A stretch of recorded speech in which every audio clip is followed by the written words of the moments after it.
Bueno, a continuación, el doctor Fernando Besone, profesor adjunto de gastroenterología de la Facultad de Medicina de la Universidad Nacional de Rosario, nos va a exponer sobre el tema prescripción en cirrosis descompensada que debemos evitar. ¿Qué hago? ¿Saco alguna diapositiva o corto el tiempo? Porque se lo llevó todo, ¿eh? Vos lo sabés manejar. No puedo romper los mitos que él rompió en mi charla. Ya perdiste 5 minutos. No. Escúchame, yo te voy a decir cuando tenés que empezar a contar. Bueno, gracias por la invitación. Esto se trata también de romper algún mito porque es un pequeño tema, un pequeño gran tema que nos toca a todos de cerca. Se me ocurrió empezar a trabajar sobre el material, el poco material que hay y un poco de vivencia. Y lo primero que se me ocurre en un tema como este escabroso es empezar por las definiciones. Y empezar por las definiciones es preguntarnos qué es una cirrosis descompensada. Y bueno, y ahí aparecen un montón de cosas, hipertensión portal, sangrado, el hepatocarcinoma también se la considera una cirrosis descompensada de alguna manera. Ahora, la otra pregunta que se impone, ¿todas las cirrosis descompensadas son realmente iguales? ¿Es lo mismo tener ascitis, ictericia, ITP normal? O como decía Andrés, tener una cirrosis que tiene un TP, una tasa del 40%, está ictérico y encima tiene hipoalbuminemia, que son 3 de las variables de mayor impacto en el metabolismo de los fármacos. Todas las cirrosis descompensadas realmente asocian una alteración en el metabolismo de los fármacos. Yo tengo un Child Super A que tiene una albúmina de 4x4, no está ictérico, hizo una leve ascitis y ya está descompensado. Bueno, podemos discutir si le puedo dar cualquier fármaco o no le puedo dar cualquier fármaco. Entonces, cuando llega un paciente al hospital y el médico empieza a pensar, ¿qué le doy al cirrótico? ¿Qué drogas son realmente las seguras? ¿Qué le indico? ¿Por cuánto tiempo se lo indico?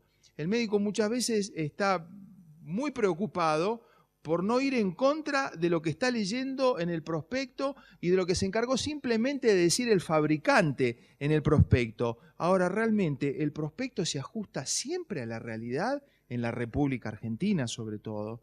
Si uno lee los prospectos que escribió el fabricante, realmente se queda asombrado, preocupado. No le da prácticamente nada al paciente cirrótico. ¿Qué sé yo? Metformina, estatinas, clonazepam, y les puedo asegurar que si uno observa la literatura y la mira cuidadosamente, les puedo asegurar que nada se resiste a un buen poder del archivo. Cuando uno mira alguna revisión prolija, elegante, donde se miró todo, son muy pocos los fármacos que realmente por estudios de farmacocinética o estudios hechos con grupo control, tienen realmente una contraindicación escrita en la literatura en un paciente cirrótico. En esta revisión de Gupta, fíjense, lo único que se encuentra como droga problemática es el metotrexate, la rifampicina, drogas antituberculosas que obviamente ya tienen un 1% de impacto clínico en la hepatotoxicidad y la van a tener en el hígado sano y en el hígado cirrótico. Ibuprofeno en hepatitis C, hay 3 papers con muy poquitos casos.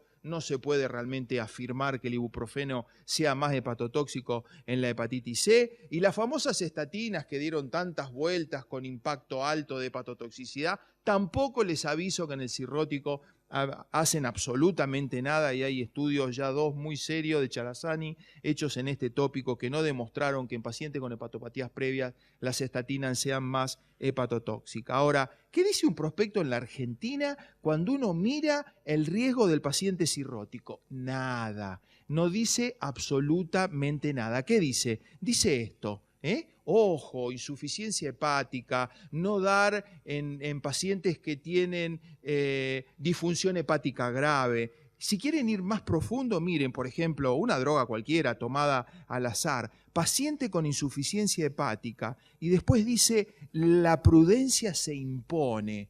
¿Qué es la prudencia se impone? ¿Qué es la prudencia se impone? A mí, que soy médico, que quiero saber en un paciente cirrótico si le voy a dar una droga que tiene potencial hepatotóxico como la difenilidantoína, por ejemplo. Cuidado, cuidado, la prudencia se impone. Yo realmente quiero tener más precisiones en un prospecto y si debo reducir la dosis, si debo indicarlo o no debo indicarlo, qué intervalo le tengo que dar. Hay estudios de farmacocinéticas, de hecho, hicieron estudios sobre pacientes con insuficiencia hepática.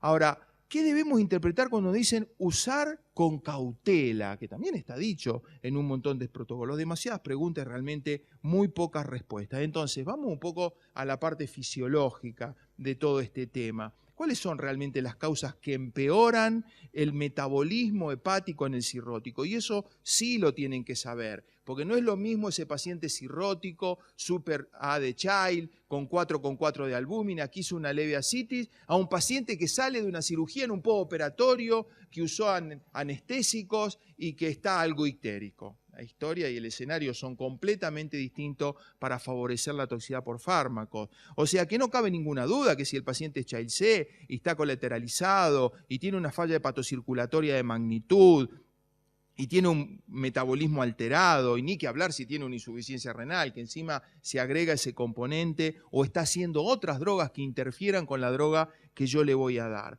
Por eso es importante saber que el paciente cirrótico que tiene mucha cirrosis, tiene una menor actividad de las enzimas metabolizadoras, los pacientes que están realmente en insuficiencia hepática, sobre todo las de la fase 1, sobre todo las del citocromo P450, si a eso se le agrega una disminución en la síntesis de proteínas plasmáticas transportadoras de esa droga, como pasa con los cirróticos Child C, y ni que hablar si tiene trastornos en el cambio del flujo hepático porque alguna otra droga le bajó el flujo, estamos con problemas.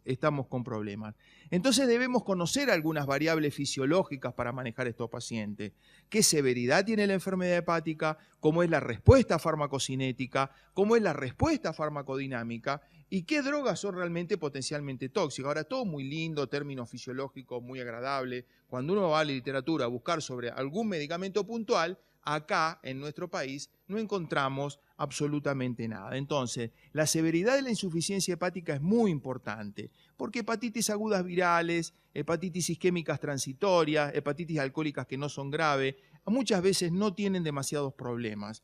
La hepatitis aguda viral tampoco, la colestasis tiene un riesgo y lo vamos a ver independientemente después cuando sobre todo está asociada a la hiperbilirrubinemia, y la cirrosis hepática en algunos escenarios suele tener algún trastorno en el manejo de los fármacos. Vuelvo a enfatizar, no es lo mismo tener un paciente con una hipertensión portal, con ascitis, a que el paciente tenga falla hepática, ATP prolongado y un aumento en la bilirrubina. Ahora, el tema de la respuesta farmacocinética también es muy importante. ¿Y por qué es importante? Porque nosotros debemos conocer algunas variables farmacocinéticas en un paciente. Y una de las situaciones más importantes es conocer el flujo sanguíneo hepático. La reducción de la masa cuando los pacientes tienen una falla hepática de algunas características. Si el paciente tiene una colestasis, porque ahora vamos a ver que estos pacientes tienen una marcada dificultad en la absorción de las vitaminas liposolubles, si realmente tienen pocos ácidos biliares en el duodeno,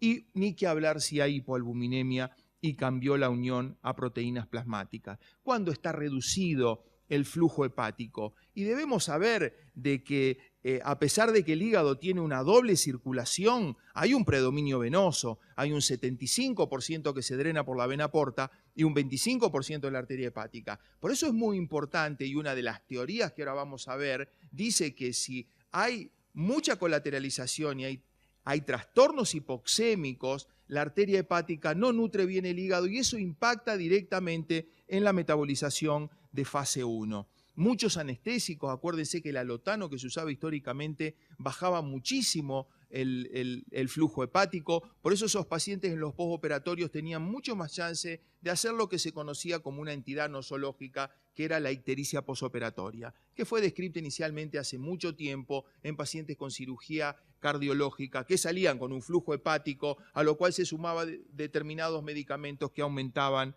la tasa de ictericia, a lo cual se le sumaba la transfusión postquirúrgica. La reducción de la masa celular hepática también es un dato muy importante, lo cual contribuye a la disminución del clearance. ¿Qué es lo que a mí me interesa saber de toda esta historia? No quiero abrumarlos con fisiología, pero no puedo dejar de hablar de fisiología en un hígado cirrótico, sabiendo que eso sí va a impactar en la metabolización de los fármacos.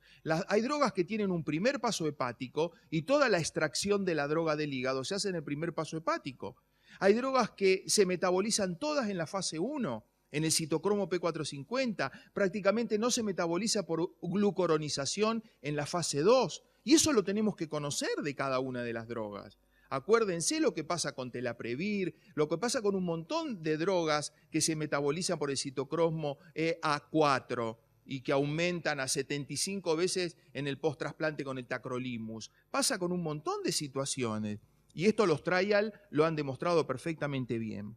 Y la tasa de extracción de la droga. A lo mejor uno no tiene el concepto fresco de qué significa la biodisponibilidad y qué significa la tasa de extracción de un fármaco. Yo se lo recuerdo. La biodisponibilidad, ustedes saben que es la fracción de la droga administrada que alcanza la circulación sistémica. Si yo tengo alguna situación por exceso de fibrosis, yunteo, algo que no me toma contacto con el hepatocitos, obviamente voy a tener mucho más biodisponibilidad de drogas. Y la tasa de extracción era lo que les decía, que es la fracción de la droga que remueve de la sangre el hígado a través de un único paso hepático. Pasa lo mismo. Si yo tengo una droga con alta extracción, como el propanolol, por ejemplo, y tengo un hígado muy enfermo, voy a tener un nivel plasmático muchísimo más alto. Y es lo que les muestro en este esquema. Con un hígado sano, una gran cantidad de droga con alta extracción se extrae de la sangre y no llega a la circulación sistémica para tener mayor biodisponibilidad. En un hígado cirrótico, fíjense que la cantidad de droga es mucho más alta y la biodisponibilidad va a ser mucho más alta también. Vuelvo a recalcarles, no en todos los hígados cirróticos.